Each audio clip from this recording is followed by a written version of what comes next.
Hi guys, welcome to AGS study YouTube channel. I am Sachin. आज की इस video में मैं आपको वॉइस बताने वाला हूँ।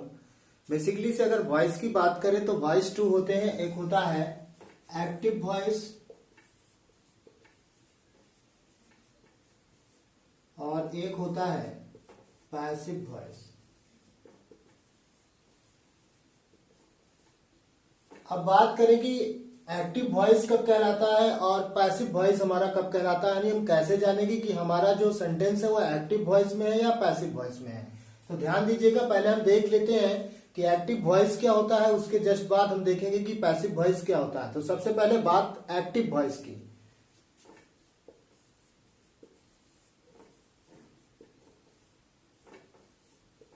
जब एक्टिव वॉइस की बात करें तो व्हेन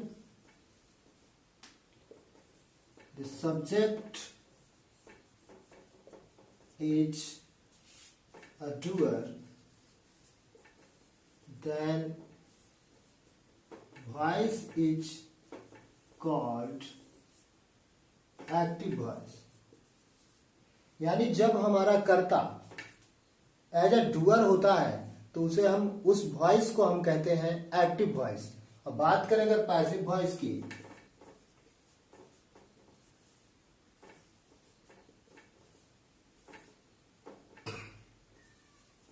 तो when object is a doer,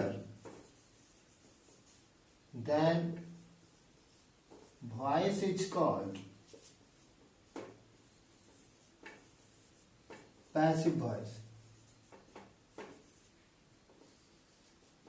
यानी जब ऑब्जेक्ट डूअर हो तो उसे हम कहते हैं पैसिव वॉइस, और जब सब्जेक्ट डूअर हो तो उसे हम कहते हैं एक्टिव वॉइस। अब ये डूअर का मतलब क्या होता है? डूअर का मतलब यह होता है कार्य करने वाला। तो जो काम करता है उसे हम कहेंगे कर्ता। तो जब सब्जेक्ट कार्य करे तो हम उसे कहेंगे एक्टिव वॉइस, और जब हमारा ऑब्जेक्ट काम करे तो उसे हम कहेंगे पैसिव वॉइस।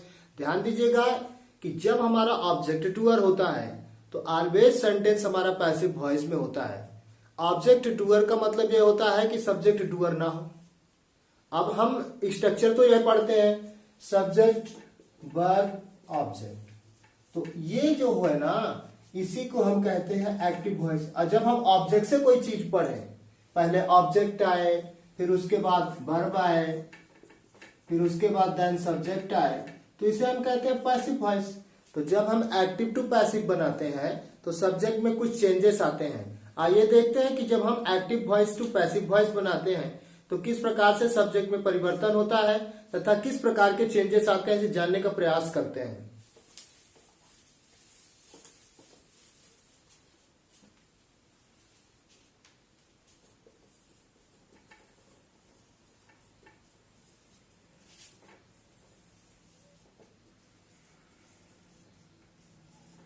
ध्यान दीजिएगा, जब हम एक्टिव वॉइस से पैसिव वॉइस बनाते हैं तो कुछ सब्जेक्ट परिवर्तित होते हैं। जैसे आई अगर एक्टिव वॉइस में है तो एक्टिव वॉइस में अगर आई दिया हुआ है तो जब हम उसका पैसिव बनाएंगे तो हो जाता है मी। बी दिया होता है तो हो जाता है अस। यू है तो यू ही रहेगा। दे है तो देम हो जाता है। ही है तो हिम हो जाता है। सी है तो हर हो जाता है। और इट है तो इट ही रहता है। और इसी प्रकार अगर किसी व्यक्ति का नाम आ जाए, यानी एनी नेम हो, तो उसका नेम ही रहेगा, उसमें कोई चेंजेस नहीं होंगे। इस प्रकार से जब हम एक्टिव टू पैसिव बनाएंगे तो एक्टिव वॉइस का कर्ता पैसिव वॉइस में एज अ कर्म का काम करता है। तो इस प्रकार से जो चेंजेस होंगे वो इसी के अकॉर्डिंग होंगे। आई चेंज हो जाएगा मी में, बी होगा अस में, यू होगा यू में, दे होगा देम में, ही होगा हिम में, सी होगा हर में, और इट होगा इट में। और अगर किसी का नाम आता है तो उसका नाम ही रहेगा, उसमें कोई भी चेंजेस, किसी भी प्रकार के कोई भी चेंजेस नहीं होंगे। तो चलिए सबसे पहले हम शुरुआत करते हैं प्रेजेंट इंडेफिनिट से, कि प्रेजेंट इंडेफिनिट टेंस का जब हम एक्टिव से पैसिव वॉइस बनाएंगे तो किस प्रकार से बनाएंगे, चलिए समझने का प्रयास करते हैं।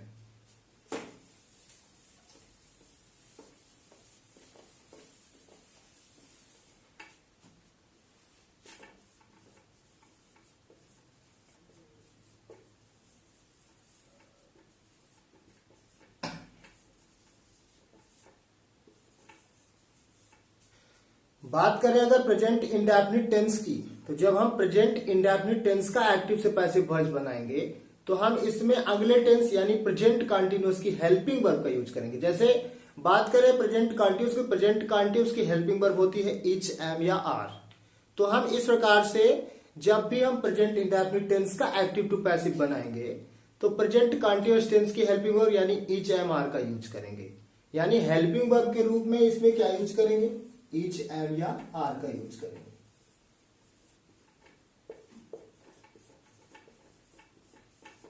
अब इच किसके साथ, एम किसके साथ, आर किसके साथ, तो यदि आई है तो आई के साथ हम एम का यूज करेंगे। ही, सी, इट, एनी नेम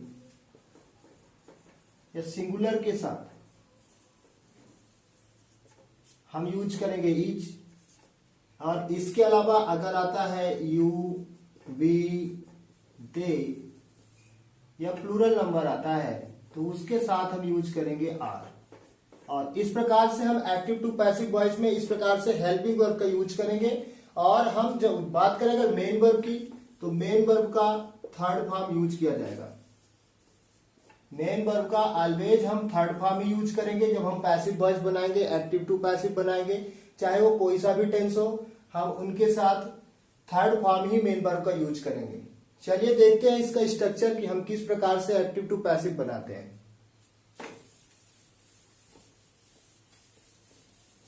बात करें प्रेजेंट इंडेफिनिट टेंस के अफर्मेटिव सेंटेंस की, तो अफर्मेटिव सेंटेंस का स्ट्रक्चर होता है सब्जेक्ट प्लस V1 या V5, उसके बाद ऑब्जेक्ट। ये तो होता है एक्टिव वॉइस में। जब हम इसका पैसिव वॉइस बनाएंगे तो सबसे पहले हम ऑब्जेक्ट जो कि एज अ सब्जेक्ट के रूप में काम करेगा और वो चेंजेस हो जाएंगे जो भी अभी हम आपको बताएं कि आई मी में, बी एस में हो जाता है, इस प्रकार से चेंजेस होंगे। तो जो ऑब्जेक्ट होगा वो अगर मी में है तो हो जाएगा आई। इस प्रकार से सब चेंजेस होंगे, कुछ चेंजेस होंगे।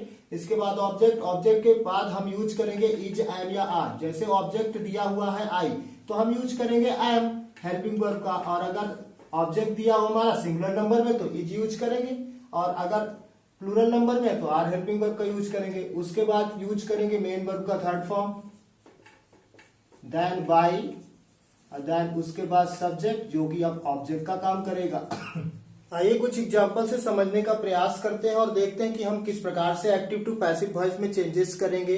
सबसे पहला एग्जांपल है यहाँ पे, राम राइट्स अ लेटर। अब हम सारे काम स्ट्रक्चर के माध्यम से करेंगे। तो सबसे पहले यहाँ पे बोला गया है, देखो पैसिव वॉइस जब हम बनाते हैं तो सबसे पहले ऑब्जेक्ट, यानी ऑब्जेक्ट देखिए यहाँ पे क्या है, अ लेटर। तो यहाँ सबसे पहले लाएंगे अ लेटर। फिर उसके बाद अब लेटर चूंकि हमारा है सिंगुलर नंबर तो इसके साथ लगेगा इज, तो हम लगा देंगे इज। अब राइट्स दिया हुआ है, राइट्स होता है वर्ब का फिफ्थ फॉर्म, तो यहाँ पे हमको यूज करना है थर्ड फॉर्म, तो राइट, रोट, रिटन हो जाएगा। उसके बाद लगाना है बाई, तो लगा दिए बाई। और देन सब्जेक्ट, अब देखो यहाँ पे सब्जेक्ट एज अ नेम आया है, राम दिया हुआ है जो कि एक नाउन है या नेम है, इसलिए हम इसको सीधे राम ही कर देंगे, इसमें कोई भी चेंजेस नहीं करेंगे। इस प्रकार से हमारा बन गया a letter is written by Ram. Number second example देखते हैं, जैसे ही ड्राइव्स अ कार। अब देखिए यहाँ पे इसका बनाते हैं पैसिव वॉइस। तो देखिए यहाँ पे ऑब्जेक्ट दिया हुआ आकार, तो स्टार्टिंग हम करेंगे आकार से। अब देखिए कार है सिंगुलर नंबर, तो इसके साथ हम यूज करेंगे इज। अब ड्राइव से हमारा फिफ्थ फॉर्म, तो इसके साथ हम यूज करेंगे थर्ड फॉर्म, तो ड्राइव, ड्रॉप, ड्राइव इन। उसके बाद यूज होगा बाय, देन ही का हो जाता है हिम। तो इस प्रकार से हम इसका पैसिव वॉइस बनता है, a car is driven by him. इस प्रकार से देखिए इसके पैसिव वॉइस बन गए। आगे देखते हैं, कुछ और एग्जांपल करके देखते हैं। जैसे एक और एग्जांपल करते हैं, आई ड्रिंक वाटर। अब यहाँ पे देखिए ये हो गया सब्जेक्ट, ये हो गया वर्ब, ये हो गया ऑब्जेक्ट। अब हम जब पैसिव वॉइस बनाएंगे तो सबसे पहले बनाएंगे वाटर का, तो यहाँ से जगह वाटर। वाटर है सिंगुलर नंबर, तो इसके साथ यूज करेंगे इज। अब drink, drink, drank, drunk, third form होता है ड्रंक।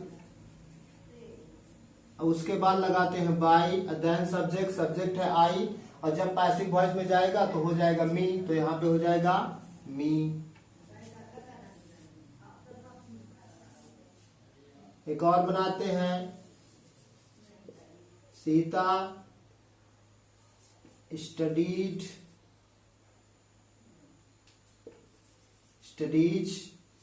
A book. तो यहां से जब इसका बनाएंगे तो बन जाएगा a book is studied by Sita. देखिए इस प्रकार से इसका पैसिव वॉइस बन गया।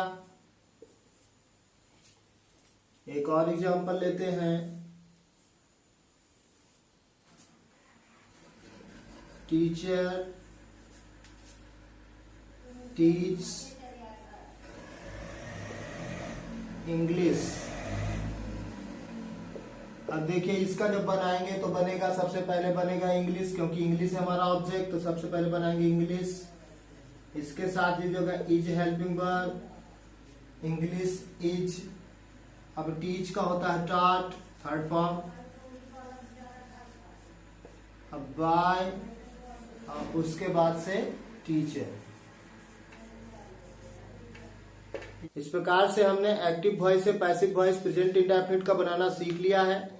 आगे की वीडियो में हम सीखेंगे कि पास्ट इंडेफिनिट टेंस का हम एक्टिव वॉइस से पैसिव वॉइस में चेंजेस किस प्रकार से करते हैं तथा किस प्रकार से बनाएंगे, सीखने का प्रयास करेंगे।